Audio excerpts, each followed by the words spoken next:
يعني احنا كنا نايمين الساعة 5 حسينا بإشي انهيار يعني مش طبيعي. يعني كل الدنيا انقلبت، وانا وبنتي مطلقة يعني قاعدين بس في البيت انا وبنتي، معي بيبي عمرها 2 سنين. هم قالوا اللي طلعوا الشمال انزلوا على خان يونس لانه الجنوب اضمن او امن، وهلا قصفوا خان يونس يعني ما فيش امان حتى في خان يونس. طب ماشي وطلعنا رفح، برضه رفح مش امنة. يعني وين بدهم بين الاخر وين بدهم يودونا مثلا؟ احنا تعبنا مش قادرين، احنا صامدين لاخر لحظه. تمام احنا صامدين وما بنطلعش من ارضنا، ما بنطلعش من بيوتنا.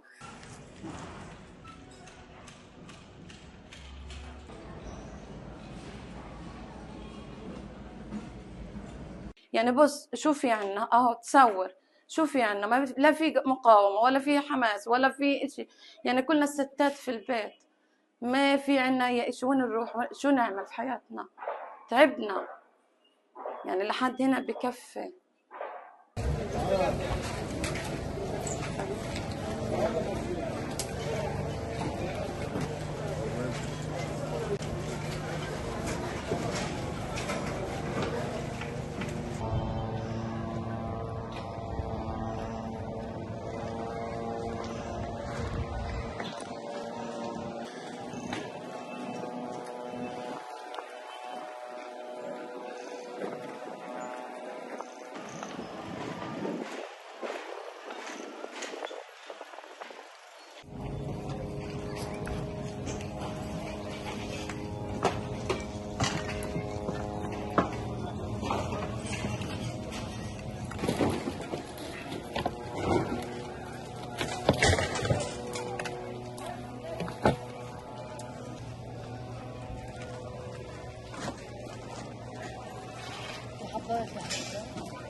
In Gaza hospital, and the things I saw there is beyond anything that anyone should be in a position to describe.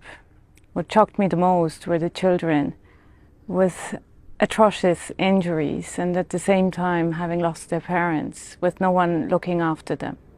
We are facing a situation here that will not be healed by sending in more trucks. We need to provide protection to the civilians in Gaza, to the women and children, to the elderly people that I saw today that have nowhere to go. The majority of people met today have been displaced several times. I met people who have lost limbs because they needed to evacuate between treatments, and they lost a hand or a foot because they couldn't be treated in the hospital where they arrived first. I was told today that the North has lost its entire surgical capacity. We have to find solutions to this. We can't turn away from what is evidently a moral failure in the face of the international community. I'm calling on all parties, on everyone who has an influence, to de-escalate and to find the military solutions to what is an immense suffering of the people on both sides. We have to protect the rights of the people. We have to protect the rights of the civilians. We have to protect the rights of the detainees. We have to protect the rights of the hostages. The ICRC will do its utmost to help alleviate and reduce the suffering, but we can't do this alone. And there's not only a humanitarian solution to this.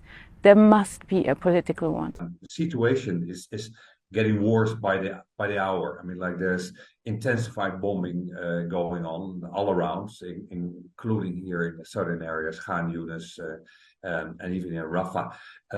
Even what I've seen over the last couple of days, that we see an vastly increasing number of IDPs coming from the so-called middle area and even now the southern areas towards furthermore to the south. There are a few hands going up here. I just wanted to remind you of the statement that we issued late last night. Here, southern area, and in Rafah. Even what I've seen over the last couple of days, that we see and furthermore to the south, and we and I think we are closer by. It's humanity's darkest hour, and that's. It has been the message, I think, from WHO, the UN in general. This bombings and I would say a senseless loss of life must stop now. I mean, we need a sustained ceasefire. Maybe I want to say something about maybe our biggest concern, and that is the vulnerability. The vulnerability of and looking at for a health perspective, the vulnerability of the health infrastructure. So the health infrastructure in Gaza, the health system is crippled. Anything we've seen in the south, and certainly at a horrendous parade in the north, and at homes that in the south that we saw in the north. Now, unfortunately, measures to protect the civilian population, and they have apparently chosen that it's not a safe zone if it's only free from bombardment, as some zones have not been. It's a safe zone when you can guarantee the conditions of food, water, medicine, and shelter. Okay. Now, I've seen for myself, these are entirely absent. You cannot overstate this. These are tiny patches of barren land, or they're street corners. There's sidewalks, they're half-built buildings. There is no water, not a little bit. There's no water, no facilities, no shelter from the cold and the rain.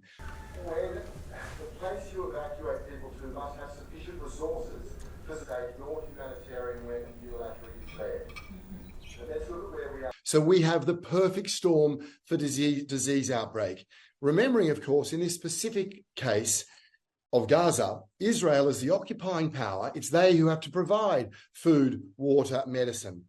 So now, given we're talking about hundreds of thousands of people right now, this minute, who are moving somewhere with bombardments at scale, 200 a day yesterday, aerial bombardments, as we speak, the only possible way to create safe spaces in Gaza that are truly safe, that protect human life, is for the hell to stop raining down from the sky. They're half-built buildings. There is no water.